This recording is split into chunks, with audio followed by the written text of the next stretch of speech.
You know how everything's a subscription now? Music, movies, even socks. I swear if it... To continue this ad, please upgrade to Premium Plus Platinum. What? No, anyway, Blue Apron... This is a pay-per-listen ad. Please confirm your billing. Oh, that's annoying. At least with the new Blue Apron, there's no subscription needed. Get delicious meals delivered without the weekly plan. Wait, no subscription? Keep the flavor. Ditch the subscription. Get 20% off your first 2 orders with code APRON20. Terms and conditions apply. Visit blueapron.com/terms for more. I would just like to thank Brandon for being a great friend for many years now. And also Brandon is incredibly talented. More Brandon. Give the people what they want.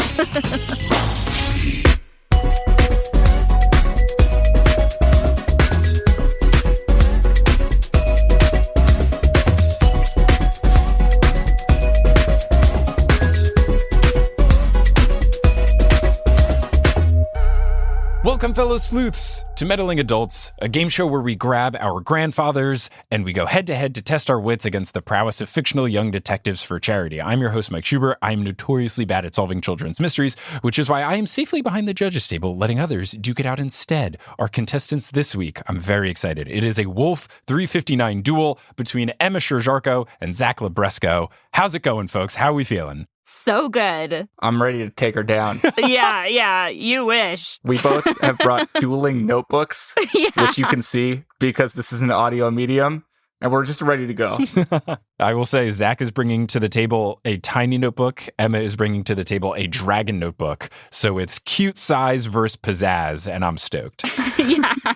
Zach does have an excellent hat that looks very, very good for solving mysteries, and I don't have that. So I don't want to be ageist, but this is the kind of hat that you would expect like an 80-year-old person to wear. It was the closest thing I had to a pork pie hat. My dad definitely would wear that hat. It's got a good old man vibe. Hopefully it can bring you some Sherlock Holmes power. And you will need it because these mysteries today, I'm very excited to announce, are from a new series that we have never done on the show, but multiple people have suggested. I want to especially give a shout out to, this is their username on Reddit, Damn You Vodka, which is such a vibe.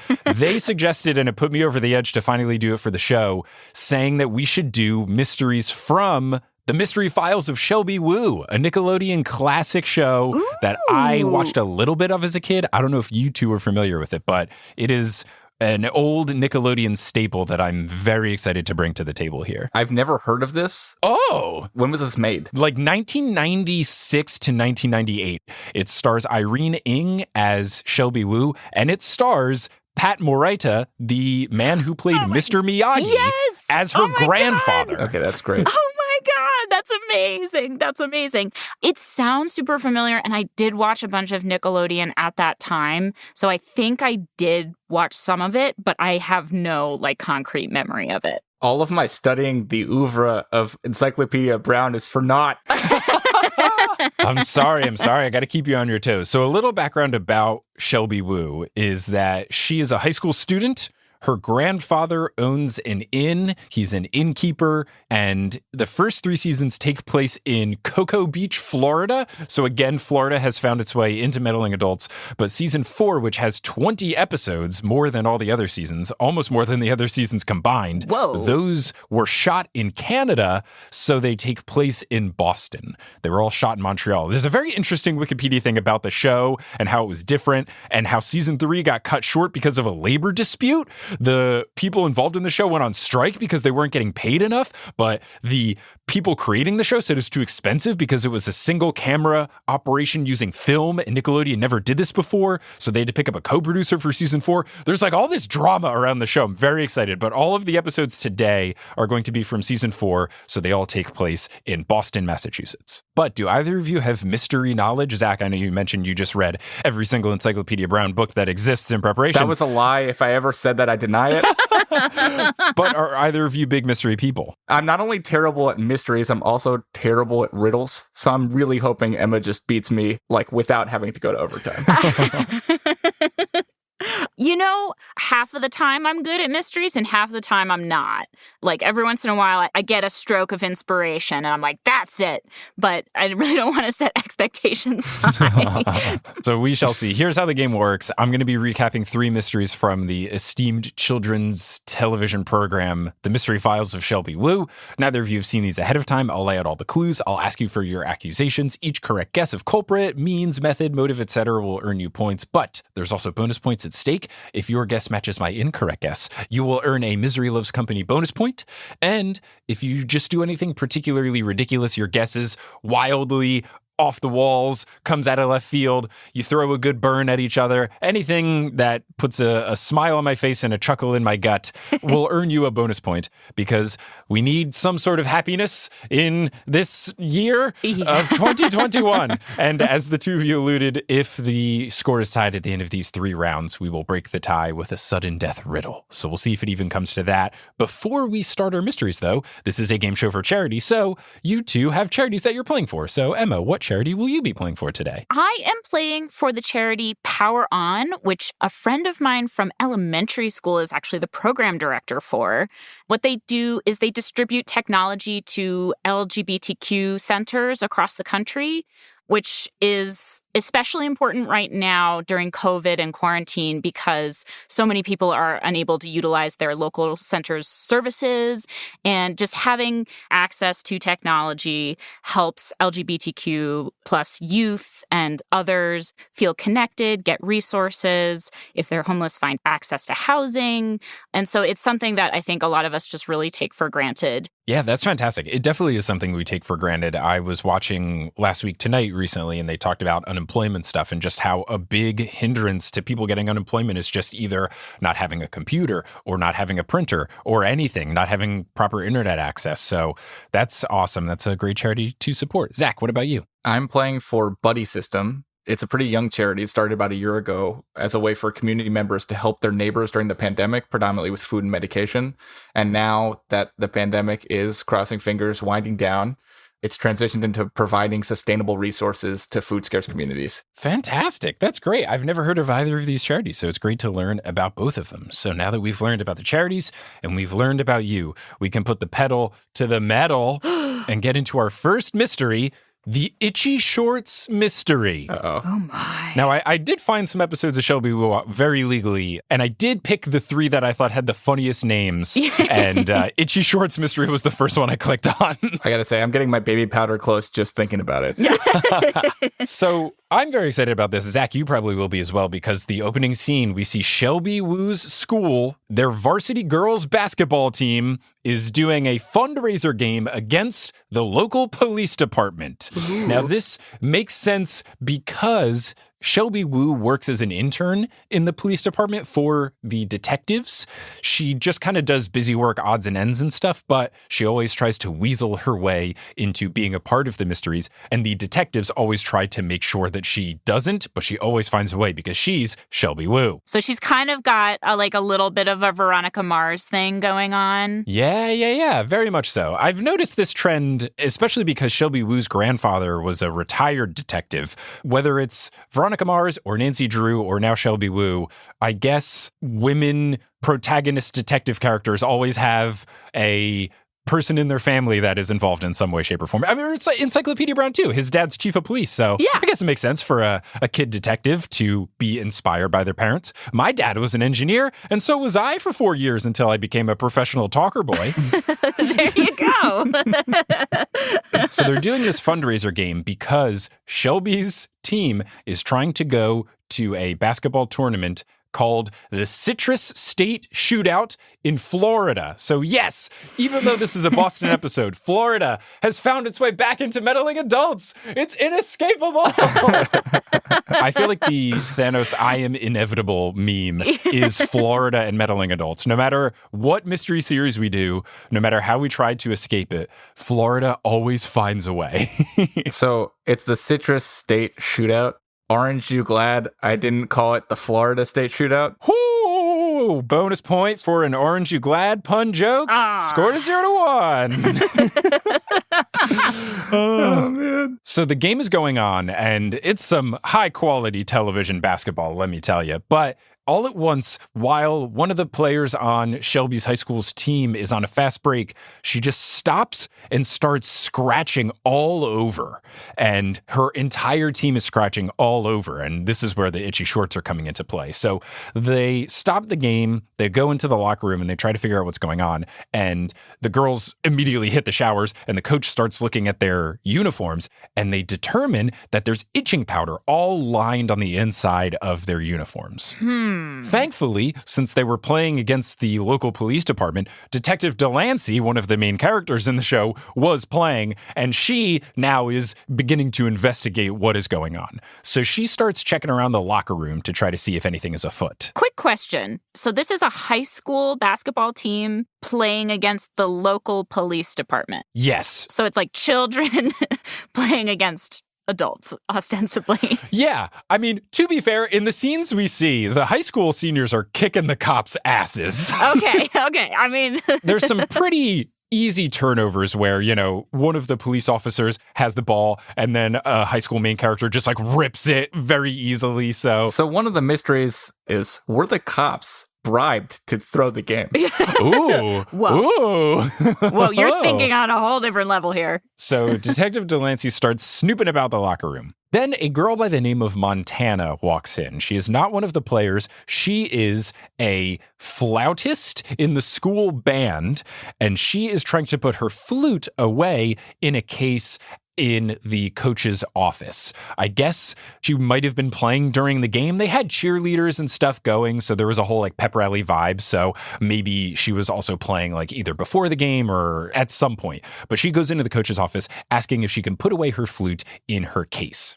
Now, while she is in there, Shelby tells Montana, because Shelby's also in the locker room trying to figure out what's going on. Shelby tells Montana, hey, tell Dakota that she did a great job. So Dakota was one of the basketball players, and she's her sister. And I think it's very funny that a parent decided to name their two daughters after states. Yeah. I can only assume their mother's name is Virginia and their father's name is Texas. Washington. Oklahoma. Iowa. You don't see many Iowas out there, but, it's really an underrated first name. So when Shelby tells Montana, hey, tell Dakota she did a great job, Montana does not look very thrilled about this. And she just goes, yeah, sure. And then is very set on getting this flute put away. So now we have a member of the team named Josie. She comes in. She's very, very grumpy because she didn't play in the game despite being identified by Vince, Shelby's friend, as one of the star players. And she enters the locker room very upset. The coach asks Josie to get towels for her teammates who are in the showers. And she gets very grumpy and goes, are they still my teammates? And storms off. And the coach goes, Josie, we later learn what's going on, but this is very Aaron Sorkin West Wing of what's going on with Josie, and we'll learn in 15 minutes. Not being a team player, it's a little disheartening, That's a character building moment to just empathize with your teammates. And finally, we have Gina. Gina was running the ticket sales for the fundraiser, and she's in the locker room because she needs to count the money before she can get home. And she does say that she has to get home, quote, for supper, which I found incredibly suspicious. Someone calling dinner supper, not a good vibe. Not a fan of this. Though the show is Canadian, filmed in Canada, and everyone has very thick Canadian accents. It's fantastic. I wonder if this is a Canadian thing, calling dinner supper, but I initially ears perked up when she said, I have to get home for supper. Yeah. So Shelby says, just ask Coach if you can go in and do it. And Gina goes, okay. And then she does. So she goes to a lockbox, which was inside of a locked locker. And when she goes to open the lockbox to check the money inside of it, she has to get a key from the coach. There's a padlock on it. She opens it and she goes, it's empty. Oh, no. So Detective Delancey, who was checking for itchy powder stuff, she comes right in and starts talking with the coach and tries to figure out what's going on. So the coach says that the only key to this lockbox was on her key ring, and she had it on her the whole time. She has a couple of keys on a necklace, so it's not like a I would lose sight of it thing. It's around her lanyard that's got, I would assume, her whistle on it as well. Got it. Detective Delancey then asks Gina to recount her story, and she says that she put the money in the box after selling all the tickets. She locked it, and then with Coach, locked it in this locker inside of her office. The coach saw her lock the lockbox, and she saw the coach lock the locker, and then they went out and the game started. So there's nothing afoot here in terms of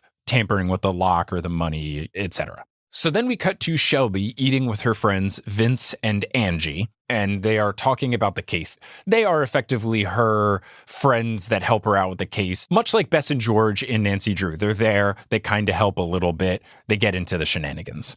So they're talking about the cases, and Shelby decides that she's going to try to talk with Montana because she thought how grumpy she was at mention of Dakota was weird. The flute thing is interesting because that would give her access to the locked area. Yeah, she does sound suspicious. So we cut to Shelby beautifully failing to play the flute with Montana, asking if she can give her lessons. It's quite a comedic scene. And we don't learn much from this interaction, but Montana does say that her talents are unappreciated by her family in comparison to Dakota's basketball talents. I would say I can relate, but it's sort of the opposite because I grew up in a family of musicians. I was not athletically skilled at all either, but I was also terrible at music. So. A double threat. Yeah. Thankfully, I never had that issue with my dad because he was a pole vaulter. What? So I couldn't get into pole vaulting at a young age. What? So I never had to let him down. Yeah, my dad was a big time pole vaulter in high school. And I don't know if he did in college, but he will always brag because him and his teammate set a record for the 2-man pole vault event in his high school that will never be broken because they don't do 2-man pole vaults anymore. So he has a record that will never, ever be broken. That's stupendous. That's like the schools that don't have football teams that say like undefeated since 1958. So then we cut to Angie and Shelby. Angie works at the local video store, so the Blockbuster equivalent. And they are talking about this meeting with Montana, and they're trying to decide if a flute cleaner could pick the lock because Montana was using a flute cleaner to clean her flute. While they're talking about this, the disgruntled basketball player Josie comes in, and Angie is very confused because they're supposed to be having basketball practice right now. Josie says that she doesn't want to practice with the team if she's not going to play, and then she reveals that she's being benched because she's flunking science class, and coach won't let her play until she has a passing grade. I like the coach. Good job, coach. That's great. Yeah. Yep. In a fun Canadian note, when Josie tells this to Angie, Angie goes, "That's a drag." So that's pretty fun. A mix of 90s saying that's a drag plus Canada accent. Pretty fantastic. Probably every Canadian listener has stopped listening to this episode of Meddling Adults. We're really alienating. Yeah, I'm so sorry. I love you, Canada. I do too. Yeah. I love so many things about you. Yeah. Okay, you just sounded Scottish there, so that's even worse.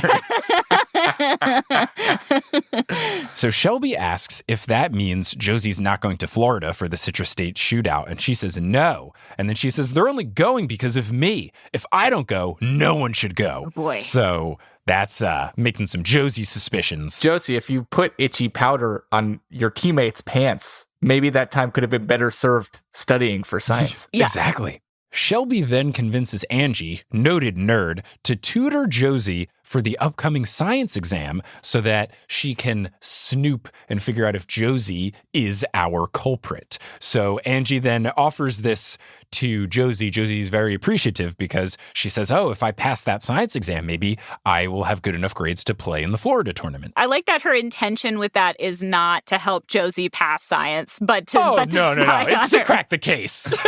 Shelby's got her priorities, and justice is at the top. Yep.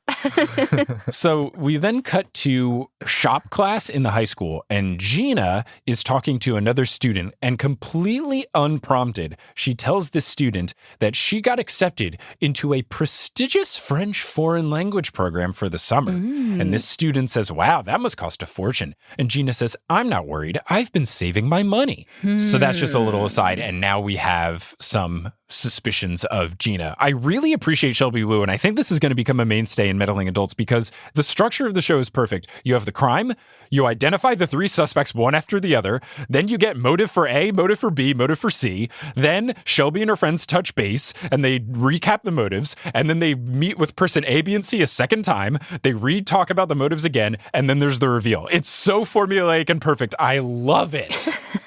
So the trio is eating lunch in the gym, and Shelby sees a container of itching powder underneath the bleachers.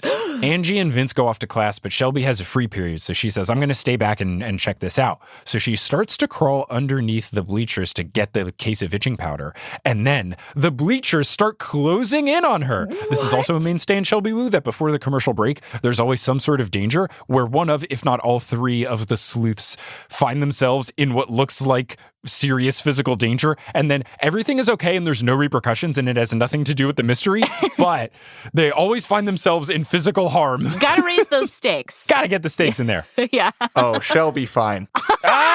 That's bonus point worthy. Really good. Wow. 2-0. So Shelby brings this powder to Vince, and Vince recognizes the logo on it as Norm's Novelties, a local gag store in town. So they go to Norm's Novelties to try to see what's up. And Norm is absolutely no help because he keeps acting like he's going to help them and then pulling various pranks on them with different gag gifts. But what we do get, which is important from this interaction, is that Gina is actually Norm's daughter. And she was working in the back room. We see her come out and she goes, Dad, I fixed all the inventory with all the fake barf. What do you want me to do now? And then locks eyes with Shelby, and then Shelby locks eyes with her. And then that's the end of that scene. So dramatic. I know. So now we have Shelby meeting with Montana again, another flute lesson at Shelby's place. And then the doorbell rings and Montana goes, oh, that must be my mom. She's going to pick me up. We were going to go dress shopping for my upcoming flute recital, but it's not her mom. It's Dakota. And Montana is not pleased. Dakota says that her mom is in the car outside, but they're taking Dakota shopping for new shoes for her basketball game tomorrow. Does not seem like the greatest idea to get new shoes right before a game. Yeah. You might want to break those in. But Montana's like, what? We're supposed to go dress shopping. And Dakota goes, your recital isn't until next week. My game is tomorrow. And Montana's very grumpy. And when Dakota leaves, she mentions some sort of comment to Shelby. And we learn from this comment that the Citrus State shootout is the same day as her big flute recital. So if the team wasn't able to go to the Citrus State shootout, her parents would be able to go to her flute recital. So maybe more reason for Montana to try to get the team not to go. I feel pretty bad for Montana right now. I do too. I feel like her parents are not good parents. Like, her parents are showing really obvious favoritism. Yeah. And all she wants to do is play the flute and be recognized for it. And she's playing the flute really well. I mean, they should give her some plaudits for that. Yeah, come on. She's even giving flute lessons. Like, she should be lauded for that. Pro bono flute lessons? Yeah. Yeah. At least it makes sense that A, they're getting the shoes for the game that is happening sooner, and B, they would be traveling with their daughter to another state. But you could have one parent go to Florida and one parent stay back for the flute recital. They could be doing better. Right. Except that Florida is obviously a terrifying place where bad things happen. Yeah. I wonder if the mom's name is Florida. Oh, yeah. Gotta be, right? Nice. So then we have a scene where Angie is tutoring Josie in physics, and Josie's like, I just don't get it. It doesn't make sense to me. But then Angie uses the power of basketball to teach Josie physics with things like force and momentum. It's actually fantastic. I love this. Josie says, oh, wow, maybe I really can go to Florida. And Angie says, yeah, but what about the stolen money? And then Josie says, I'm not worried. And then begins to file her nails with a Swiss Army knife. Uh-oh. That is a flex. That seems like a very plausible lock-picking device. Yeah. Yeah. So immediately, Angie tells Shelby about this. So Shelby gets a flute cleaner and a Swiss Army knife and then tries to pick the lock. But she has to go into the evidence room of the local police department to get it. But since she works there as an intern, it is believable that she would be there. So she comes in just as Detective Delancey is leaving for the day. She goes in, she tries to pick the lock with both, and she is unable to do so.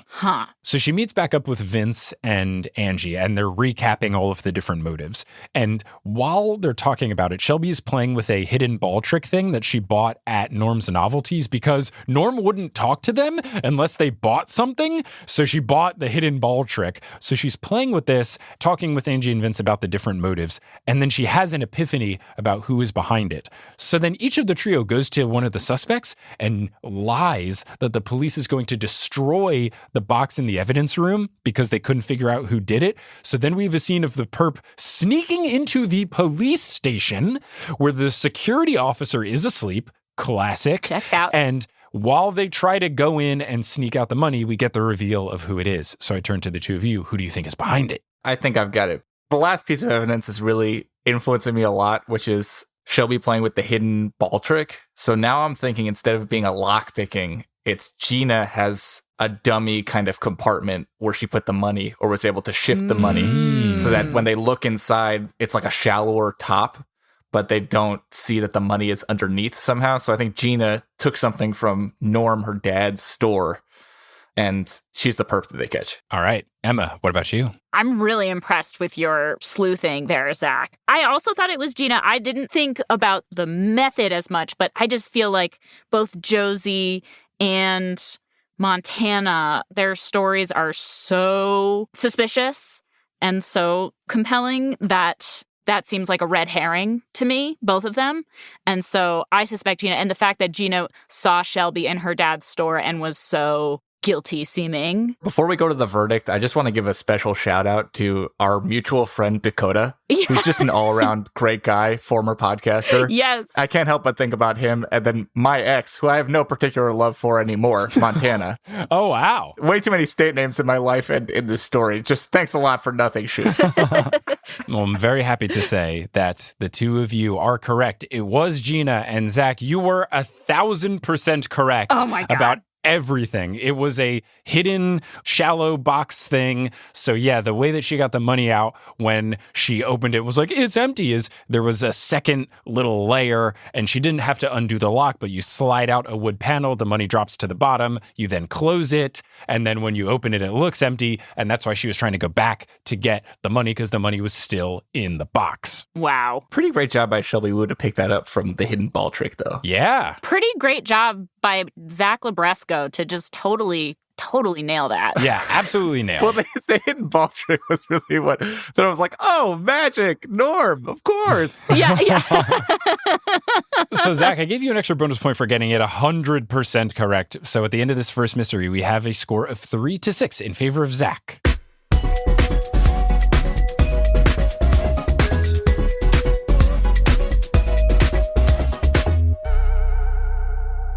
This episode of Meddling Adults is brought to you by Shaker & Spoon. Shaker & Spoon is a subscription cocktail service that helps you learn how to make handcrafted cocktails right at home. All you have to do is supply the booze, and they supply everything else. They send you a box with ingredients to make 4 servings of 3 different cocktails, all using the same liquor. And what's nice is these recipes are usually for very different drinks, so you get to see the full range of whatever alcohol you're going for. And they've got a bunch of different boxes for a bunch of different liquors, whatever vibe you were going for. I've done multiple boxes with them. I've enjoyed all of them. Back when having people over was a thing, I had people over and we had dinner and drinks, and it was a really fun time. And it was all very simple. The recipes are very clear, and then you get to keep those recipes forever to make drinks in the future. And at just $40 to $50 a month, plus the cost of the bottle, it's a very cost-effective way to enjoy craft cocktails. It's also a safe way to do it given the world right now. And you can also skip or cancel your boxes at any time. So if you want to class up your night, you can head on over to shakerandspoon.com/meddlingadults, and you'll get $20 off your first box. It's basically half off. It's pretty fantastic. So again, go to shakerandspoon.com/meddlingadults, and you'll get 20% off your first box, and you can start making some fancy cocktails in your home today. And I'd also just like to take some time here to explain how you can help the show, Meddling Adults, this one that you're listening to. If you want to help us raise more money for charity, you can do so in 2 different ways. First, you can join our Patreon, patreon.com/meddlingadults, where you can pledge a monthly donation amount. You will get access to episodes early. You'll get some bonus audio. We'll put your name on the website. If you give it the highest tier, we'll thank you in the final episode of the season. Whole bunch of fun stuff there at patreon.com/meddlingadults. Or if you would just like to give a one-time donation, you can go to paypal.me/meddlingadults. And again, all of those funds will be going to covering expenses, and then everything else goes to charity. If you are not in a situation right now where you can give financially, but you still want to help the show, there's a couple ways you can do that as well. If you just tell someone about the show, word of mouth is essential to helping out podcasts, and it would really help us a whole lot. You could also talk about the show on social media. You could leave us a rating and review on iTunes. lots of different ways. Getting the word out about the podcast helps it a ton. So if you were able to do that, I would appreciate that a whole lot. So let's get back to that podcast, Meddling Adults, the one you're listening to, and we can solve some more mysteries.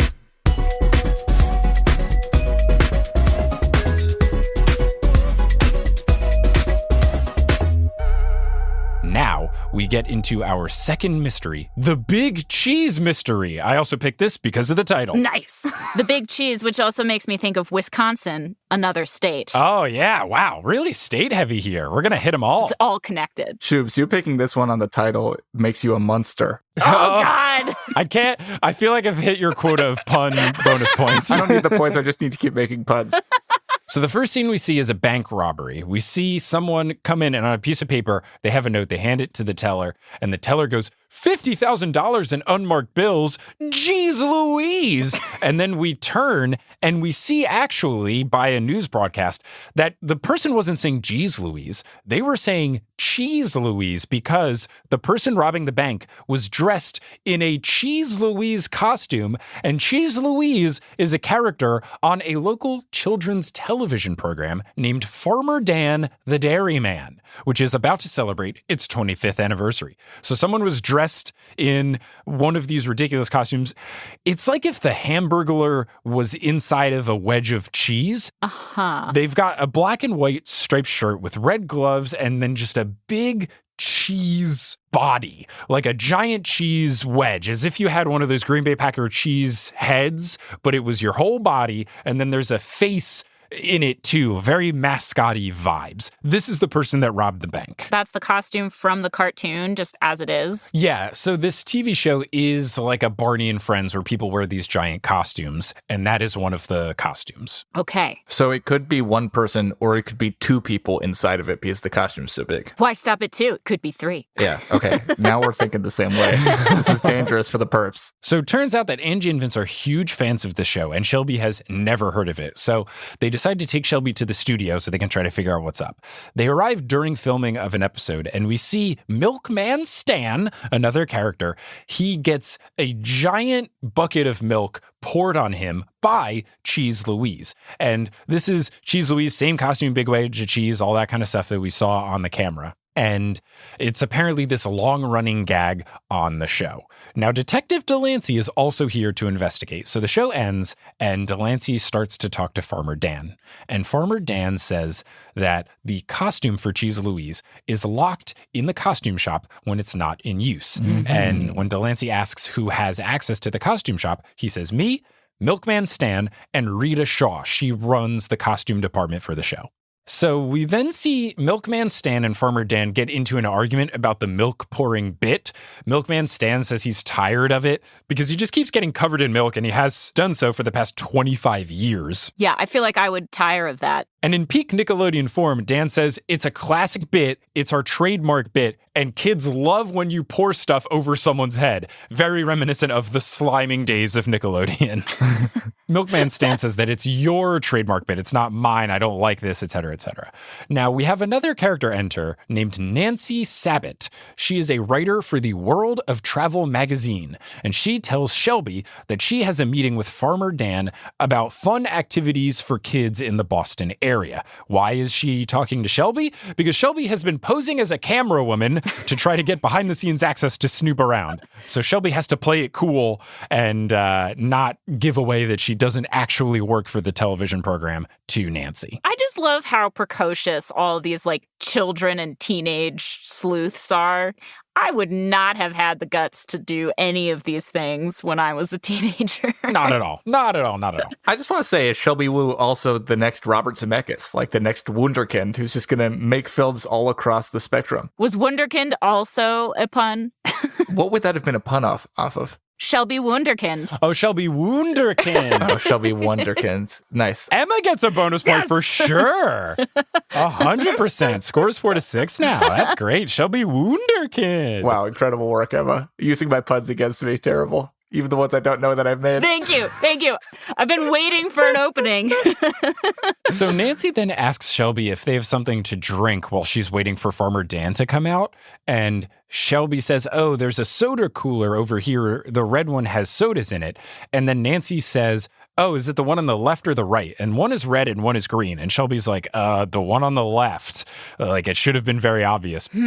So Shelby then sneaks back to the costume area and she sees Cheese Louise, the actress who actually plays her, taking off the costume and then Rita locking it away. And then, of course, the actress is like, I hope I don't get arrested. Yeah. It's definitely not the actress. Yeah. Acting. It's a dangerous business. It is. So we're back at Grandpa Woo's inn, and Nancy is actually checking in. And she goes, oh, I recognize you. Don't you work at the TV station? And the best is Shelby never lies when she's snooping about. She just always diverts the attention away from the question. So this is the second time that she hasn't actually answered a question. She just goes, oh, let me help you with your bag, so that she doesn't have to lie. I really appreciate that. Great save, Shelby. So there's a little something poking out of Nancy's luggage, and Shelby tries to be helpful and say, oh, there's something caught on the end of your luggage. And Nancy says, oh, it's a scuba suit. I go diving, and I am doing a story about diving in the Caribbean after this. But it is a little bit yellow. So this has Shelby later think, oh, I wonder if that's like actually the cheese suit. Also, yeah, I mean, maybe she's going to the Caribbean, but you don't want to scuba dive in the Boston Harbor. No, and Grandpa Woo actually does bring this up too, which is very fun. That's good. So now we have a scene of Cheese Louise stealing a police horse while a policeman is buying a hot dog in a park. So that's fun. That does sound like Boston. So the policeman is then recounting the story to Detective Delancey. Apparently, Cheese Louise got away on the horse, fell off the horse, but then ran away. But the policeman couldn't capture this Cheese Louise thief, but they did fall off a horse. Bad thieving. Yeah. So Angie and Vince go back to the studio. They go backstage to Milkman Stan's dressing room and ask him for an autograph. Angie, since she's a super fan, has a photo because she was one of the kids that got called up on stage once. So she goes to get it autographed, and they notice a bruise on Milkman Stan's arm, which could definitely be a I just fell off of a horse bruise. Yep. They ask him what happened to your arm, and he says he slipped on milk in his dressing room. So that's his excuse, because he is always covered in milk when he goes back to his dressing room at the end of the show. Similar to Montana, I feel pretty bad for Milkman Stan at this point. Yeah. Even if it is him, I still feel bad for him. It's rough riding out your years just getting milk dumped on you over and over again. So Shelby tries to inspect the lock on the costume rack, but while she's doing so, Farmer Dan and Rita come in, so she has to hide, and they come in arguing. Apparently, Farmer Dan had a meeting with a potential sponsor for the show, a dairy group, and Rita asks if he showed them her ideas. And he says, yeah, they didn't like any of them. And she goes, they didn't like any of them? How can I trust you? I bet you didn't even show them my ideas. I'm going to go over there myself and tell them my ideas. And Dan says, if you do, I'll fire you. Whoa. Yeah. Then we have the danger scene, which is the three sleuths trying to use a cherry picker to investigate if a walkway, like the catwalk, can go back to the costume room. And then the cherry picker goes out of control. They end up being okay because they jump into a ball pit, which was used in the show. So they're all safe. We later have a scene of Nancy eating breakfast in Grandpa Woo's inn, and the delivery guy recognizes Nancy. And Shelby finds it interesting that Nancy's from around here. He says, oh, you're Nancy Underpantsy. And she goes, what? And then apparently there's this embarrassing story where her skirt got ripped on a field trip and people saw her underwear, and then she got named Nancy Underpantsy. Apparently this delivery guy, though, is Ed, and his nickname was Ed the Head because he went bald at 15. So this is just the meanest school ever. Oh my God. So we now have a scene of Cheese Louise on a Vespa, skirts up to an old lady with a purse, ditches the Vespa, steals the purse, and then runs off. So wait, hold on. Riding a Vespa. Yes. Gets off the Vespa, steals purse. Yes. Just keeps running? No, hops back on Vespa, rides away. Wow. Yeah. Powerful stuff from Cheese Louise. Master, but not really master of so many different modes of transportation. So then we have the scene of the old lady in the police department trying to tell Detective Delancey what happened. And she's there. She has this green glove in her hand that she's shaking all angrily. And Detective Delancey basically just makes Shelby deal with her because Shelby's the intern, so she gets all the bad jobs to do. So Shelby starts taking her recounting of what happened to her. So now we have Angie and Vince looking for Rita's portfolio to see what these ideas were. And inside the portfolio are drawings of new character ideas. We have Ice Cream Ivy, who is described as she'll melt your heart. Aww. And they're all drawn like in these costumey type things, very Masked Singer vibes. Then there's Butterboy Roy, and then there is Yo-Yo Gertie, a hip-hop cup of yogurt. Okay. Yeah, I'm going to go out on a limb and say those are terrible ideas. Yeah. So now this new angle is that Rita might be doing this because if Cheese Louise gets all this bad press, they won't have Cheese Louise on the show anymore. They'll be forced to use a new character and they'll have to use Rita's new ideas. Right.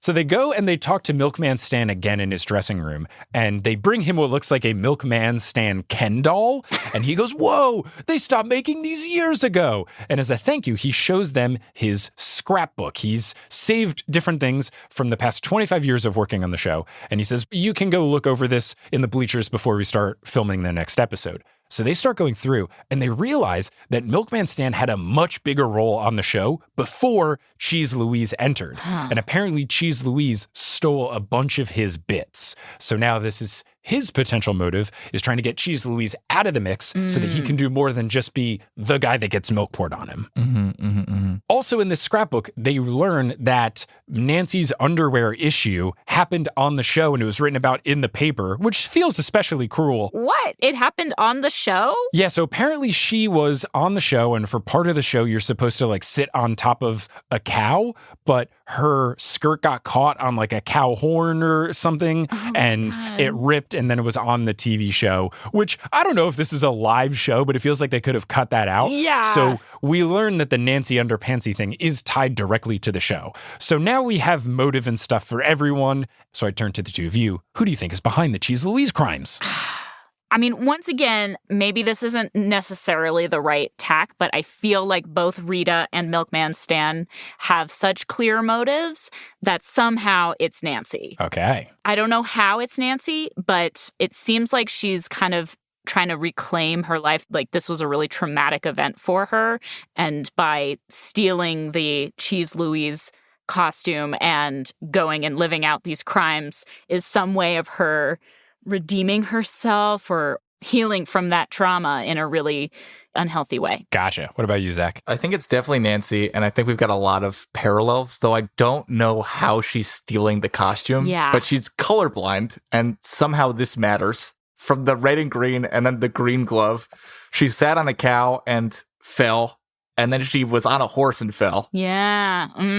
Yeah, good catch. I do want to say, we can't entirely rule out Ed the Head, who is probably also traumatized from being in high school and just being tormented by his fellow classmates. Yeah. So I think it's Nancy, but I don't know how she got the costume, so I'm interested to learn that, if it is indeed her. Okay. Happy to reveal, again, you're both correct. It was Nancy. The colorblind thing was the giveaway because Cheese Louise is supposed to have red gloves, but Nancy's version, she had green gloves. So that's the old lady had the green glove that the thief had dropped. So that was the giveaway with the colorblind stuff. They do never reveal how she got the costume. That is never said. That's never revealed. No, they just point to like why it's her, but they never bring up like, hey, how'd you get an exact replica aside from gloves of the Cheese Louise? Yeah.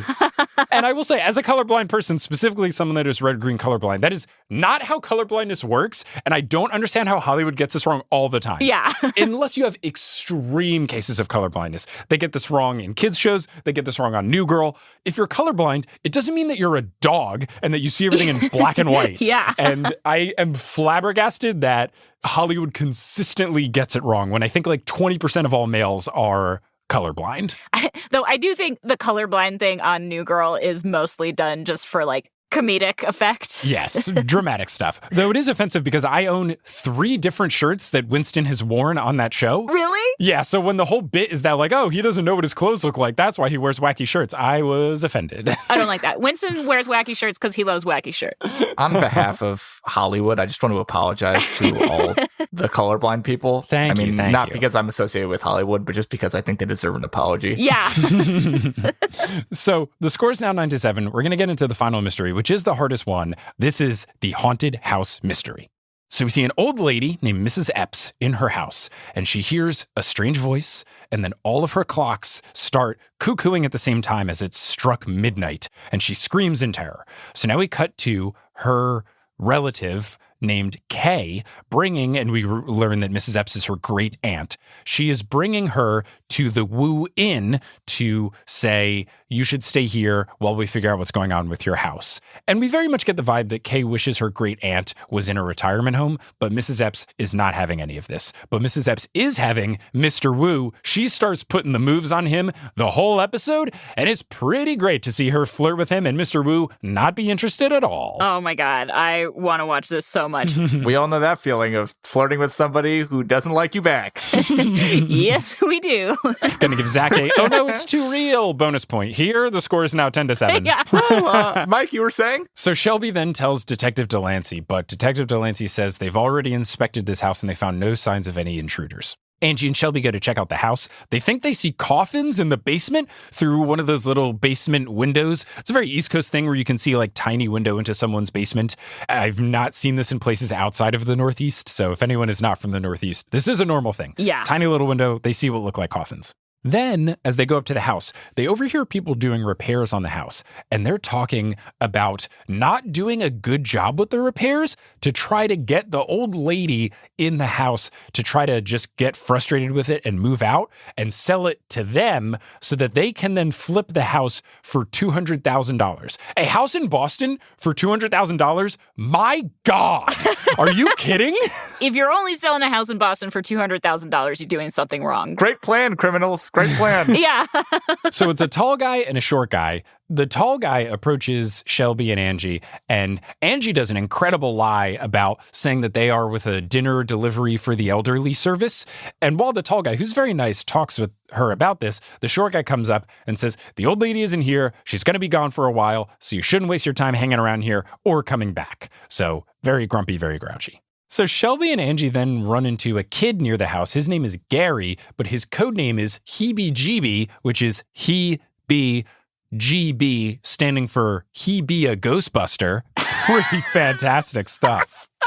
He apparently has an online presence as a ghost hunter. So he stops Shelby and Angie as they're walking by, and he says he's been monitoring the house because it's definitely haunted. And he says that he has a picture of the ghost, and when he goes to show it to them, it's overexposed. He blames this on his flash having an issue, but he says it definitely looked like his great uncle Ed. This can't be Ed the Head, could it? No, it is not Ed the Head. I wish it was. So Gary's mom then comes outside, and we see that Gary's mom is actually Kay. So more family ties here. She gets mad at him for the whole ghost stuff, and he says, oh, what are you going to do? Send me away like you want to do to Auntie Epps? So we learn that this great Uncle Ed ghost is actually supposed to be his great uncle. It is the husband who is tragically deceased of great aunt Epps. I do think it's very funny. I get they do this for the show, but for a kid to call his great aunt, basically his great grandmother, by her last name, Yeah. I don't know a single person that does that. You're trying to get old lady Epps out of her house. You're trying to get me to come to supper. I'm not going to have it. There's a very funny scene between Auntie Epps being really difficult to Grandpa Woo, and Shelby then offers, hey, what if me and Angie stayed with you at your real house overnight and we can try to inspect the ghost situation? And Grandpa Woo, who is always very nervous about Shelby getting into danger, says, I've got to think about it. And then Auntie Epps requests 2 more things, and then he goes, I just thought about it. You can go. It's great.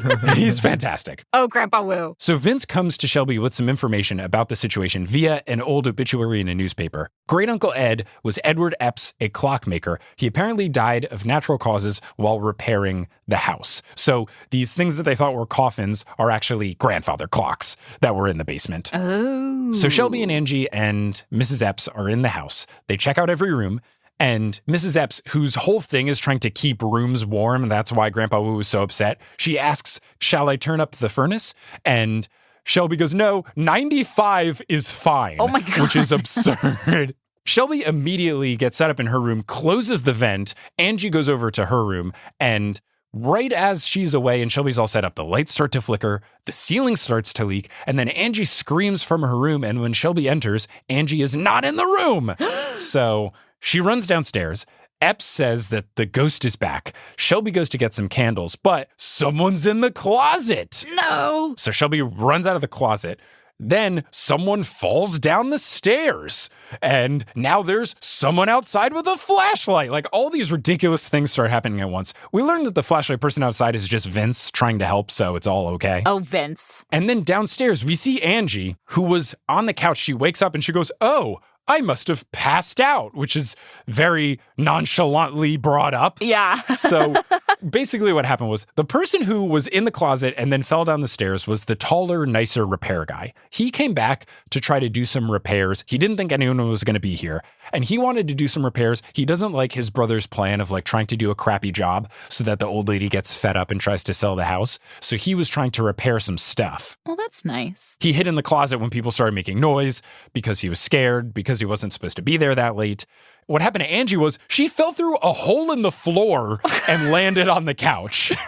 Wow. That's a big insurance liability avoided there for Mrs. Epps. Yeah. Yeah. So now Kay shows up.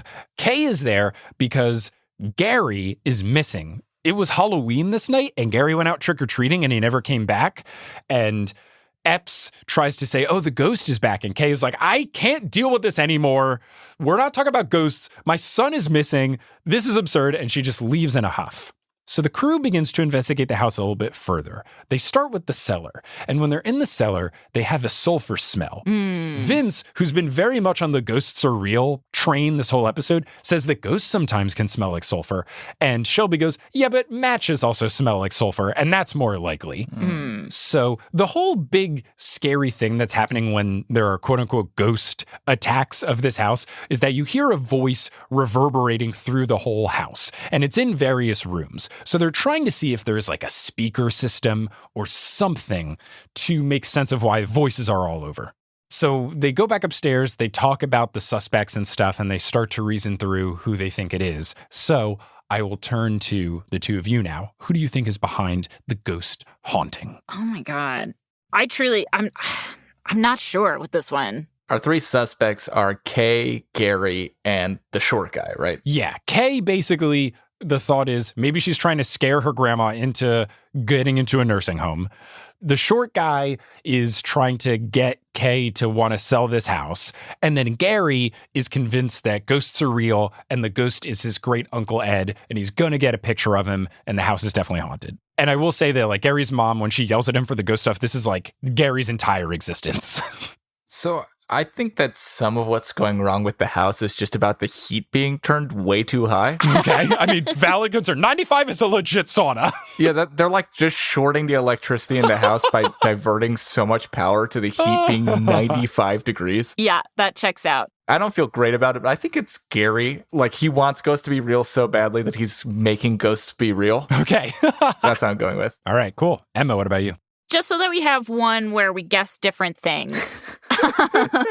Because I honestly, it's sort of a toss-up for me, but I am going to guess that it's the short repairman. Nice. Because I think he really wants that $200K for a house. All right. Well, I'm happy to say, Zach, you are correct. It was Gary. All right. So he wanted ghosts to be real, but specifically what he was doing was he was trying to channel great Uncle Ed to come back. And he was doing what he thought were ghost noises and lighting matches and doing, I guess, like seances. That was the sulfur smell, was him lighting candles and stuff in the basement. Yeah. Trying to speak ghost language to talk to a ghost. Exactly. And the heat vent thing is the noises were basically reverberating from the furnace in the basement. The reason that Shelby didn't hear the voice in her room is because she closed that heat vent. But the reason that the old lady kept hearing it is that she wanted every room that she was in to be warm. So she was always in a room that had an open heating vent. So that's why she kept hearing the noises. It sounds like she should move to Florida. Well, we really went full circle on that suggestion. Yeah.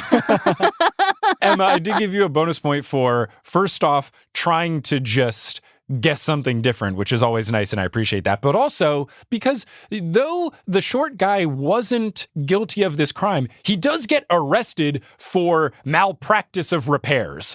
So he does get put into jail for his shoddy work and endangering people. That makes me feel better. I feel like justice has been served.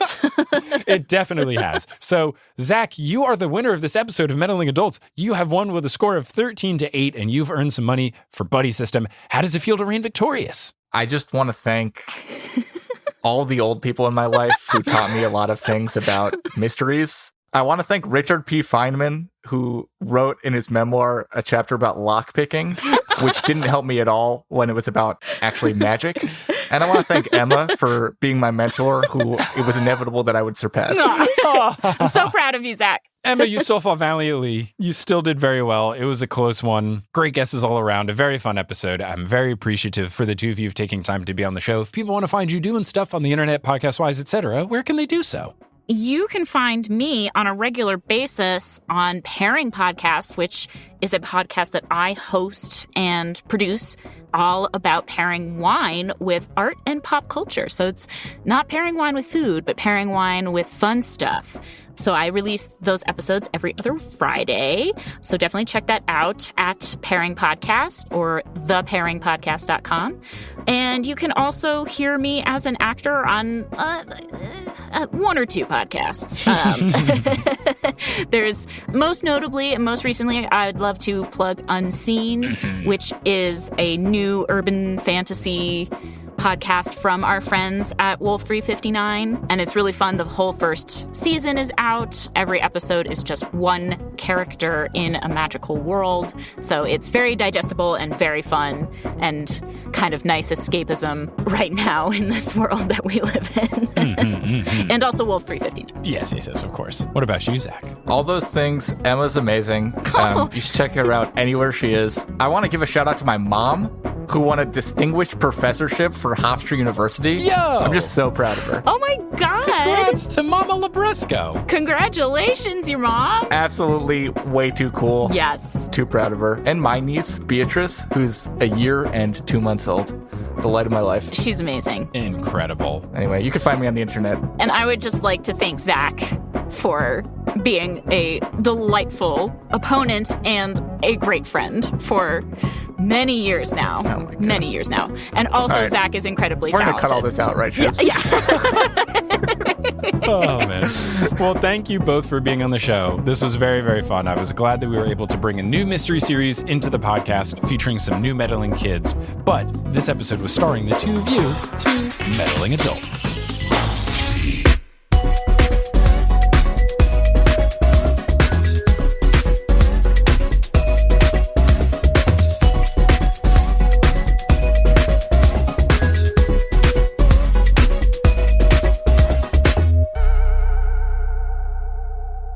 Hey, thanks so much for listening to this episode of Meddling Adults. Meddling Adults is created, hosted, and produced by me, Mike Schubert. Our editor is Brandon Grugel. The art is by Ma'ayan Atias and Kelly Schubert. The music is by Bettina Kampamanes and Brandon Grugel, and the website is by me and Kelly Schubert. If you want to support the show, you can do so at patreon.com/meddlingadults, where you can pledge a monthly amount and get some nice thank yous in the form of bonus audio, early episode releases, your name on the website, and more. And if you'd rather just give a one-time donation, you can do so at paypal.me/meddlingadults. If you want to find us on social media, we are on Facebook, Twitter, and Instagram at Meddling Adults, and our subreddit is reddit.com/r/meddling adults. You can go to our website, meddlingadults.com, to learn more about the show. You can also get merchandise there. We've got Murder Hornet stickers and some new stuff coming out later.